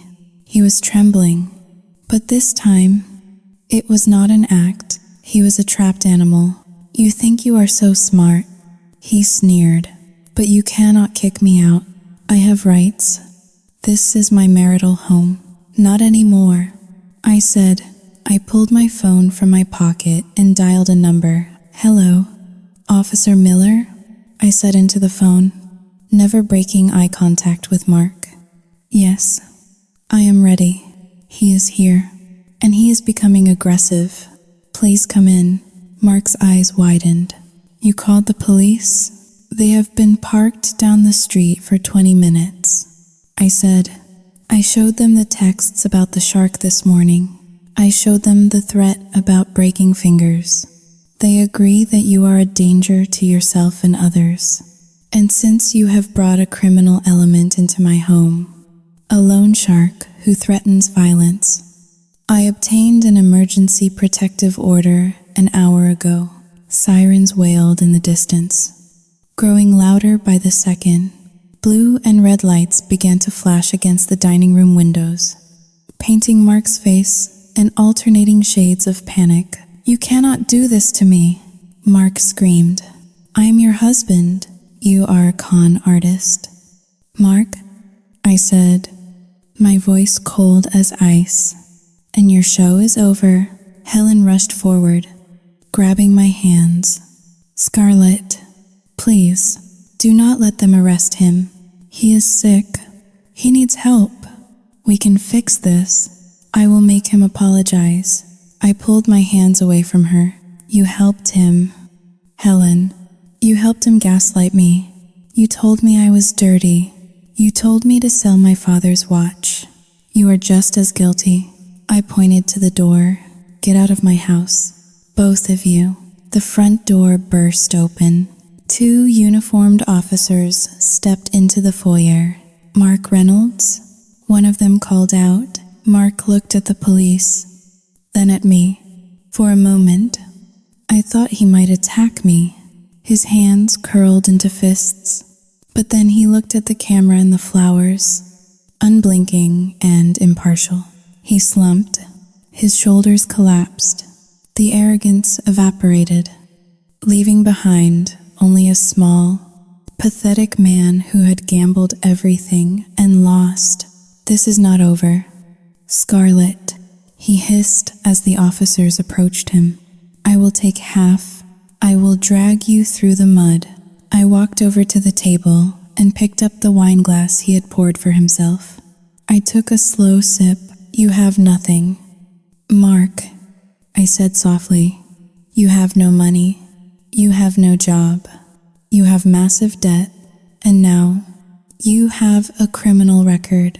I smiled, and it was the first genuine smile I had felt in weeks. "Happy Thanksgiving, Mark," as the officers handcuffed him and led him away, with Helen wailing behind them. I stood alone in the dining room. The camera was still recording. I looked into the lens and gave a small nod. Cut. The blue and red lights of the police cruisers had long since faded into the night, but the eyes of the neighborhood remained wide open. In a town like Greenwich, silence is never truly silent. It is a vacuum waiting to be filled with whispers. And that night, the vacuum inhaled the scandal of the Reynolds family with a voracious hunger. I stood by the front window, watching the last of the onlookers retreat into their multi-million-dollar homes. The show was over, but the reviews were just beginning to be written. I had changed the locks within an hour of the police leaving. The locksmith, a burly man with kind eyes who clearly knew exactly what had happened, worked in efficient silence. When he handed me the new keys, heavy and cold in my palm, they felt like weapons. The next morning, the fallout began in earnest. It did not start with a bang, but with the steady, relentless erosion of Mark's carefully constructed facade. I went to the local coffee shop at 9 in the morning. I wore the same black coat I had worn to the police station to file my statement. I held my head high. I expected stares. I expected the whispers Todd had warned me about, the ones calling me damaged goods. But the narrative had shifted. When I walked in, the conversation at the corner table stopped. It was Mrs. Gable and the other board members of the Homeowners Association, the very people Mark had threatened to poison against me. Mrs. Gable stood up. She was a woman who usually looked at me as if I were a weed in her prize-winning garden.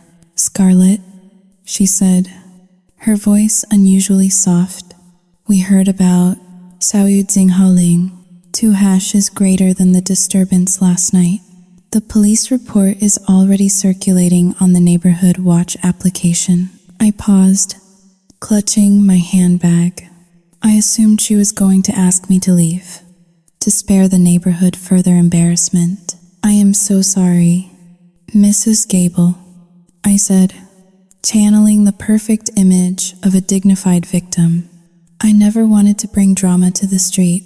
She shook her head, her pearl earrings trembling. "Drama? My dear, that man is a monster. We had no idea he was involved with Xiaoyu Jinghaoling. 2 hashes greater than criminal elements. Loan sharks? In our zip code? It is terrifying. You were so brave to call the authorities." I blinked. The story was not about my high school past. It was not about my fertility issues. It was about the danger Mark had brought to their doorstep. By exposing the loan shark and the threats of violence, I had triggered the one fear that trumped gossip in this town, the fear of property value depreciation and physical danger. Mark was no longer the charming finance guy. He was a security risk. "We are reviewing his membership at the country club this afternoon," Mrs. Gable whispered conspiratorially. "And I believe the club president has already spoken to the partners at his firm." I walked out of the coffee shop with a free latte and the realization that I had won the public relations war without firing a single shot. Mark had overestimated the town's interest in my morality, and underestimated their obsession with their own safety. By noon, Mark's career was a smoking ruin. I received a call from a junior associate at his firm, a young man who sounded terrified.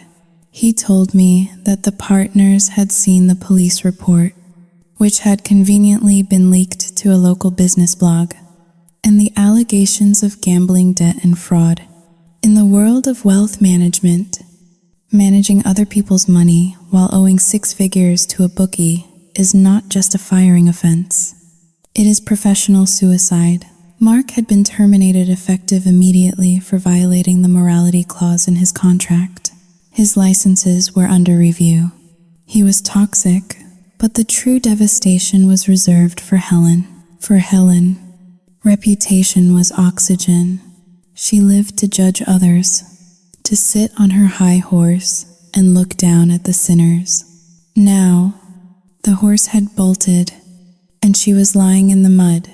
I drove past the church where Helen ran the charity committee. It was a cruel impulse, perhaps, but I wanted to see the consequences of her cruelty. I parked across the street. Helen was standing on the steps, her arms full of bake sale flyers. She was approaching a group of women she had known for 30 years. I watched through my windshield as the women turned their backs on her. It was a synchronized movement, brutal in its simplicity. They closed the circle, physically shutting her out. I could see Helen's mouth moving, pleading, explaining. I imagined her trying to spin the story. Scarlett is crazy. Scarlett is a liar. But it did not matter. Her son was a criminal who had threatened a woman. Her son had brought police sirens to a quiet street, and she had enabled him, in the eyes of the church ladies. A mother who raises a violent, gambling adulterer has failed her most sacred duty. Helen stood there for a moment, isolated on the concrete steps, clutching her flyers. Then, she dropped them.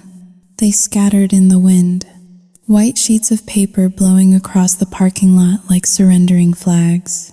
She walked to her old sedan, her shoulders hunched, looking smaller and older than I had ever seen her.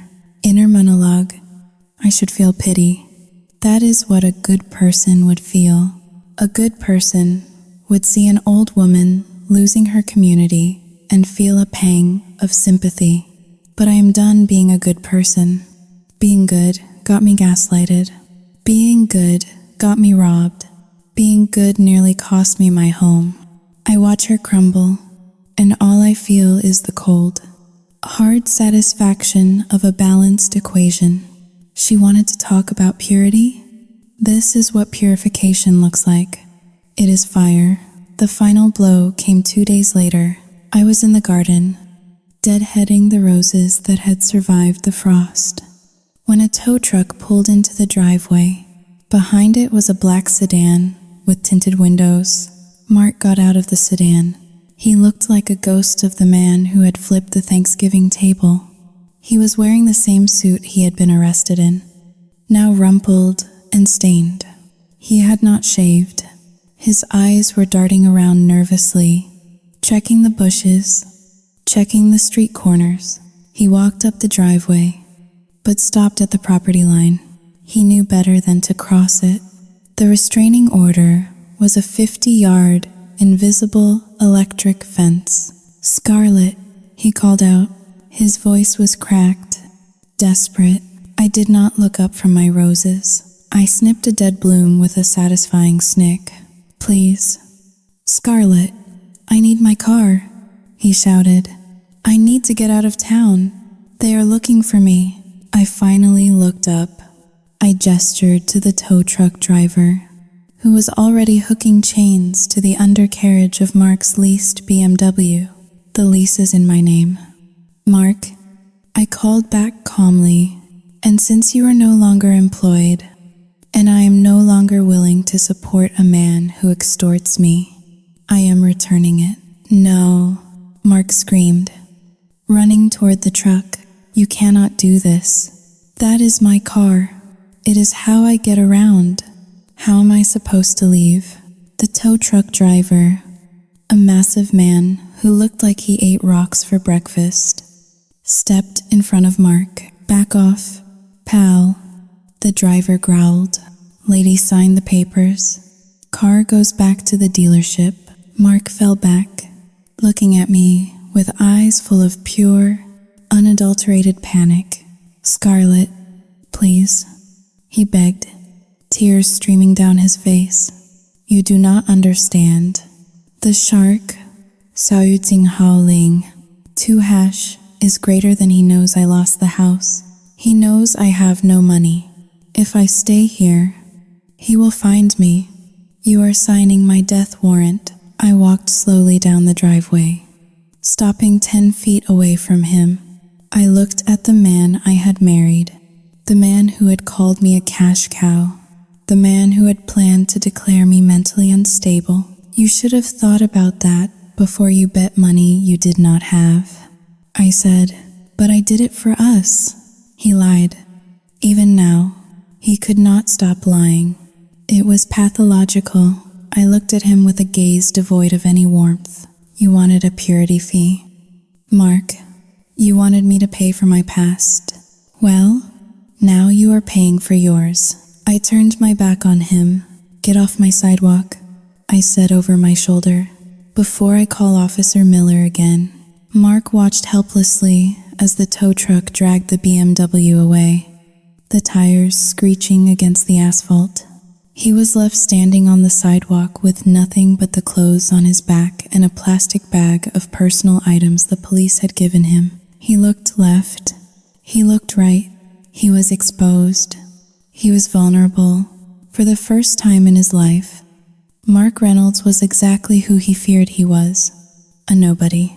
I walked back into my house and closed the heavy oak door. I engaged the deadbolt. The sound was solid, final. I went to the kitchen and poured myself a glass of water. My hands were steady. The house was quiet. The toxic noise of Mark and Helen was gone, replaced by the silence of a life reclaimed. But outside, the world was still turning. The rumors were still swirling. Mark was out there, running from shadows he had created, and I knew, with a certainty that settled deep in my bones, that the man who had tried to break me was about to be broken by the very world he had tried to impress. The public fallout was not just a scandal. It was an execution, and I had pulled the switch. The divorce was not a battle. It was an autopsy. With the evidence I had collected, the text messages, the video of his extortion attempt, the police report regarding the loan shark, Mark did not stand a chance. He did not even show up for the final hearing. His lawyer, a court-appointed public defender who looked as exhausted as I felt, simply nodded as the judge struck the gavel.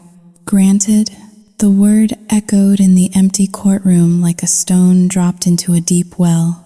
It was over. The marriage that had defined the last 5 years of my life was legally dissolved in under 15 minutes. I walked out of the courthouse into the blinding winter sunlight. A free woman. I had kept the house. I had kept my investments. I had reclaimed my name. But as I drove back to the estate, the victory felt hollow. It tasted like ash in my mouth. I pulled into the long, winding driveway. The trees were bare, their skeletal branches scratching against the gray sky. The house loomed ahead, majestic and imposing. It was a fortress that had withstood the siege, but inside, it was a mausoleum. I walked through the front door, and the silence hit me. It was not the peaceful silence of solitude. It was the heavy, oppressive silence of absence. I walked into the living room. The spot where Mark's leather armchair used to be was empty. I had donated it to charity the day after he left. The rug where I had scrubbed the wine stain was clean, but I could still see the ghost of the red blotch every time I looked at it. I sat down on the sofa and looked around. This was my kingdom. I had fought for it. I had bled for it. I had destroyed a man for it. And now, I was alone in it. I poured myself a glass of wine, but my hand shook as I brought it to my lips, not from fear, but from a sudden, overwhelming wave of exhaustion. The adrenaline that had fueled me for weeks, the rage, the need for revenge, was gone. In its place was a vast, aching emptiness. I thought about Mark, not the monster who had tried to rob me, but the man I had met 5 years ago at a gallery opening. The man who had made me laugh. The man who had held me when my father died. Was that all a lie? Every single moment? Or was there a time before the greed and the gambling took over, when he had actually loved me? Inner monologue. That is the cruelest part of betrayal. It does not just ruin the future. It infects the past. It turns every happy memory into a question mark. Did he love me then? Was he acting when he kissed me in the rain in Paris? Was he calculating my net worth while I was whispering my secrets in the dark? I will never know, and that not knowing is a splinter in my mind that I can never pull out. I walked upstairs to the master bedroom. I opened my closet. It was still half empty. The spaces where my designer clothes used to hang were gaping wounds. I ran my hand along the wooden rail. I had sold pieces of my identity to buy the love of a man who hated me. I looked at the bedside table. There was a framed photo of us from our honeymoon. We were tanned, smiling, holding cocktails on a beach in Maui. We looked perfect. We looked happy. I picked up the photo. I stared at Mark's face. I looked for the monster in his eyes. I looked for the deceit in his smile, but all I saw was a handsome man looking at a woman with what looked like adoration. How did I miss it? How was I so blind? I hurled the photo across the room. It smashed against the wall, the glass shattering into 1,000 glittering diamonds on the carpet. I sank to the floor and wept. I cried for the lost years.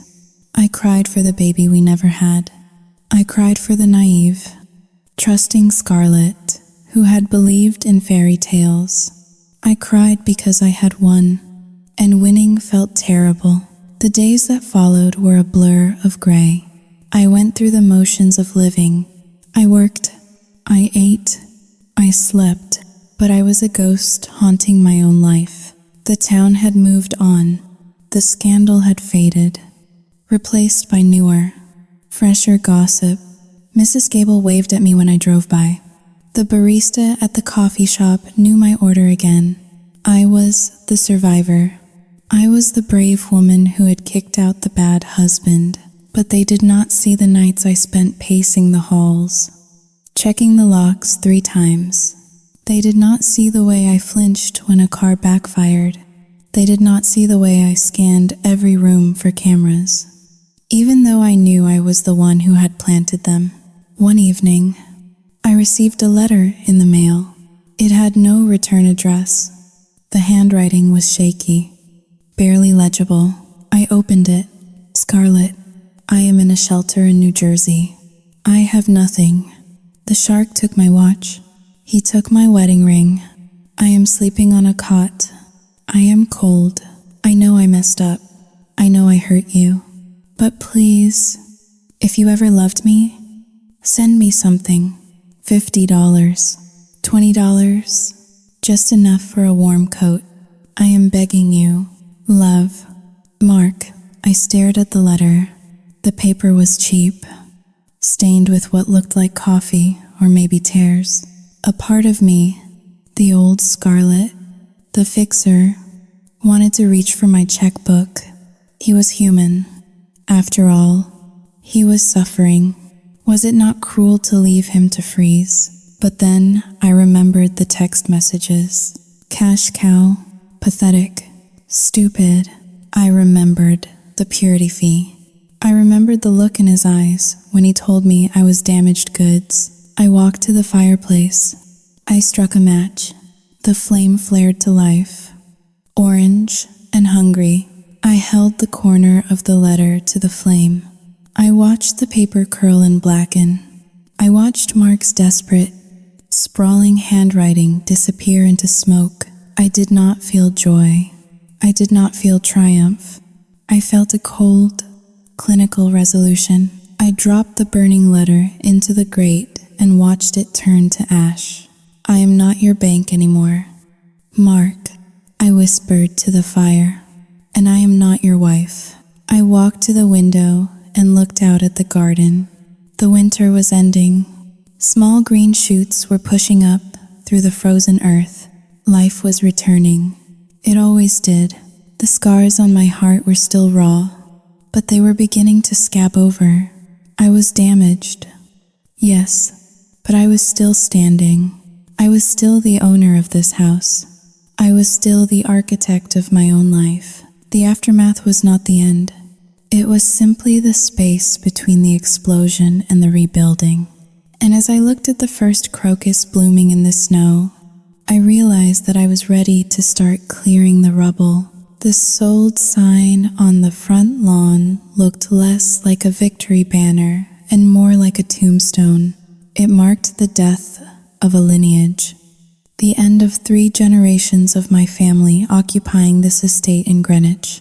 The ink was dry on the closing documents. The wire transfer was pending. By 5 o'clock this evening, the keys in my hand would belong to a young couple from Manhattan, a husband and wife who looked at the molding with the same starry-eyed reverence I once had. I walked through the empty rooms one last time. The movers had stripped the house bare. The echo of my heels on the hardwood floors was sharp and lonely. Without the rugs, without the furniture, without the layers of decoration I had used to mask the cracks in the walls, the house felt smaller. It felt mortal. I stopped in the dining room. This was where the table had been overturned. This was where the camera had been hidden in the lilies. The sun was streaming in through the bay window, illuminating the dust motes dancing in the air. I thought I would feel a sense of loss. I thought I would feel like I was betraying my grandmother by selling her legacy.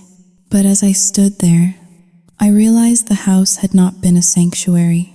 It had been a stage, and I had been a willing actress in a play that was doomed from the opening curtain. Inner monologue. I spent months painting Mark as the villain, and he was a greedy, manipulative narcissist. But as I stand here in the wreckage, I have to look at the woman in the mirror. I have to admit the ugly truth I have been hiding even from myself. Mark did not trick me into the marriage. I bought him. I used this house, my status, my inheritance, as a lure. I knew he was shallow. I knew he was insecure, but I ignored it because I wanted the accessory of a handsome husband to complete my perfect picture. I saw the red flags on our second date when he made a joke about a waiter's cheap shoes. I saw them when he sulked because my car was nicer than his. I painted over those flags with white denial. I walked to the kitchen island. I placed the heavy brass key on the counter. Beside it, I left a bottle of champagne for the new owners. It was a peace offering to the house, a hope that it would treat them better than it had treated me. My phone buzzed in my pocket. It was a notification from my bank. The proceeds from the sale had hit my account. It was a staggering number. Millions of dollars, enough to buy 3 penthouses, enough to never work again. But I did not feel rich. I walked out the front door and closed it softly. I did not lock it. That was for the new owners to do.